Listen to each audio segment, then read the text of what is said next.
Hello, everyone. This is Pastor Alan Hathaway from the Garrison Church of God. I'm glad you joined me for this particular message. We're continuing our study in the Psalms of Ascent. We're calling this study Getting Up, Going Up. And today we're going to be talking about Psalm 123. And particularly, we're going to be talking about the struggle with contempt. The Psalms of Ascent celebrate the restoration of Jerusalem and the temple. It's my belief that they were collected during that time, right after the time of Nehemiah, when he had rebuilt the city of Jerusalem's defenses, the walls, so that people could begin pilgrimages again to the city of Jerusalem and to the temple that had been rebuilt. So that's sort of the time frame when I think these psalms were collected together, and the time when they began to be used in the worship in the city of Jerusalem. They celebrate this particular time frame in Jewish history, but they also tell us a lot about our journey of faith and our journey through this life with Christ as we ascend toward the New Jerusalem, as the writer of Hebrews tells us. They are interspersed with contemporary and pre-exilic psalms. Don't let that word throw you. It simply means psalms that were before the exile. And that's true of two of the psalms I want to talk to you about today, Psalm 122 and 123. They are connected in the way in which they are juxtapositioned in this particular set of psalms.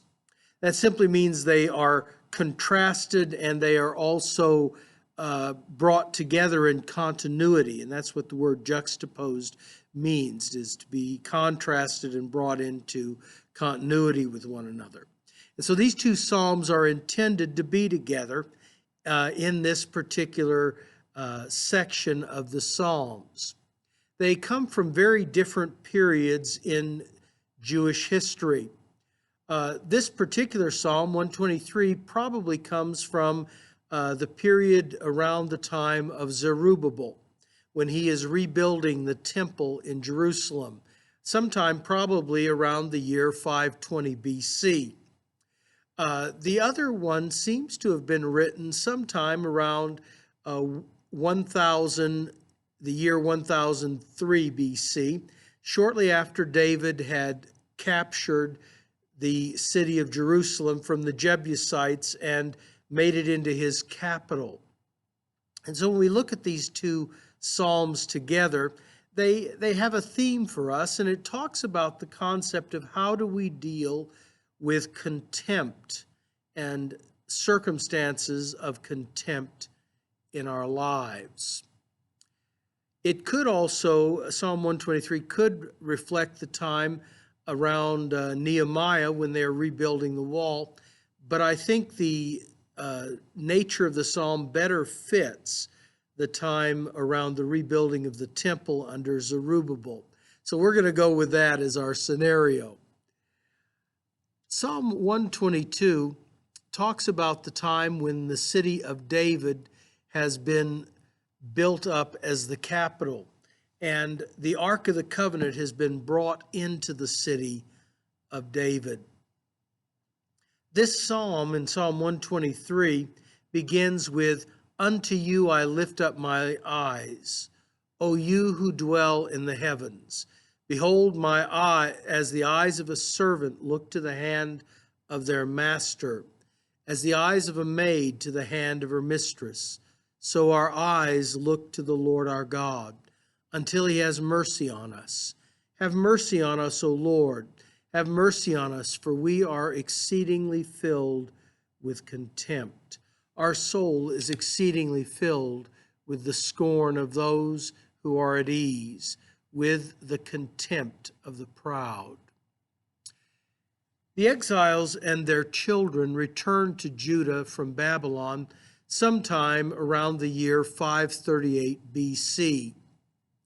There were over 49,000 exiles who returned on this particular journey. Daniel chapter 9 gives us the background of this event.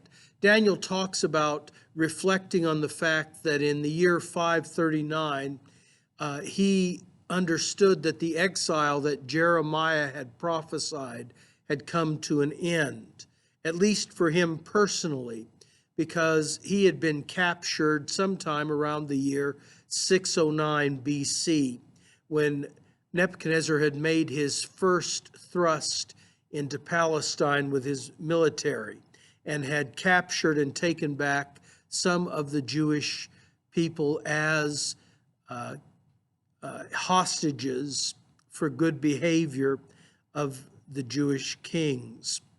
That seems to, in Daniel's mind, have begun the process of the exile.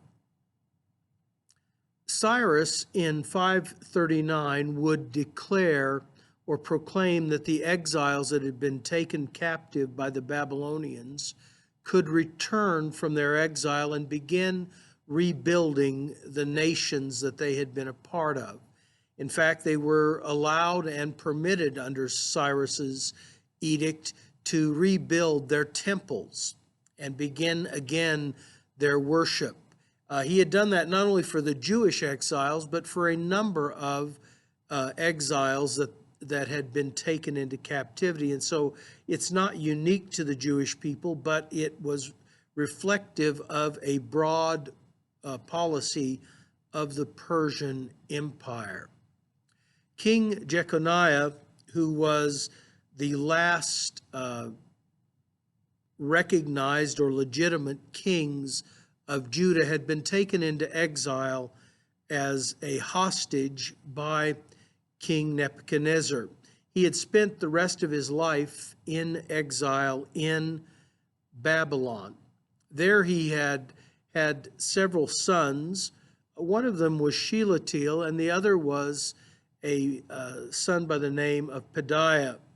Pedaiah had a son, Zerubbabel, and evidently Shealtiel was given the responsibility of being the governor of the exiles as they returned to Judah. He took with him his nephew and probably his heir, Zerubbabel. Zerubbabel was sort of his right-hand man and was sort of the man in charge of getting everything going.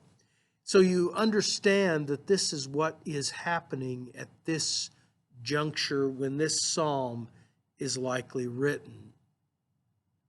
The first thing that the exiles did when they returned to Babylon was to build an altar or rebuild the altar of sacrifice. And then it says that Ezra tells us that they held a solemn assembly that incorporated the Feast of Tabernacles as a celebration. And so we understand all of this is taking place around this time. After that, Ezra tells us that Zerubbabel began laying the foundation of the temple that was to be built. And when the foundation was laid, they called again an assembly, and it says that during this assembly that people began weeping who had seen the original temple of Solomon, because they saw this temple as being so insignificant in comparison to what Solomon's temple had been. And while others who had never seen the temple were shouting glory and praises because of the excitement of the moment, the wailing of the others brought such confusion that it disheartened many of the people who were working on the temple, as Ezra indicates. And then on top of that, the nations or the groups around the city of Jerusalem began to disparage the work and began to threaten the workers. On top of that, they sent envoys to Persia and the king of Persia, Cyrus, and later to his sons, telling them, we do not want this city rebuilt. We do not want this temple rebuilt because it will be a place, a rallying place for the Jewish people. All of these factors together so discouraged Zerubbabel and Joshua, who was the high priest, and the leadership of Judah, that they ceased building on the temple. That cessation of building would last 16 years.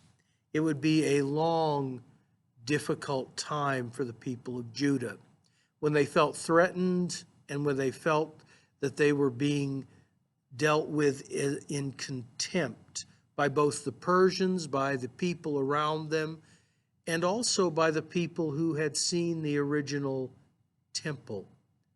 It would not be until 520 when the prophet Haggai would stand up and challenge Zerubbabel and Joshua and challenge the elders of Judah and say to them, you cannot live under contempt. You must begin to rebuild this temple. It says that in Haggai, and also Ezra indicates that as a result of Haggai's injunction, these leaders began to rebuild. What do we do with contempt in our lives? David would face this in Psalm 122 when he talks about coming into Jerusalem and standing in the courts of Jerusalem and desiring to be in the presence of God. David had felt his own contempt. He had felt contempt from the Philistines. He had felt contempt from the leadership of Judah. He had felt self-contempt because of his own failures and his own arrogance. He had felt contempt from his wife Michal because of his decision to celebrate the Ark of the Covenant's entry into Jerusalem. Just how do we deal with those moments of contempt in our own lives? There are actually 4 things I want to talk to you about today, about this concept of dealing with contempt. Number 1, when we isolate ourselves from others, we lose our perspective and we begin to be driven by our emotions. The second thing I want to talk to you about is that when we are more interested in getting our own way, we lose our perspective. The third thing I want to talk about is we need to understand that we do have enemies and that our bad decisions give them opportunities to use against us. And the fourth thing I want to talk about is we need to seek good counsel in those times because it is steadying and refreshing. It is a positive influence in our lives. Those 4 things are the way in which we faced contemptuous circumstances spiritually. Jesus in Luke's Gospel, chapter 18, will talk to us about the fact that when we face contempt in our lives, we need to not lose heart and continue to pray. Those things are important as we walk forward. I'll be talking and unpacking this stuff in my sermon today. I hope you join us. You take care. God bless. If you can't join us for church, please join us on our website at garrisonchurchofgod.com. God bless. Take care. Have a wonderful day.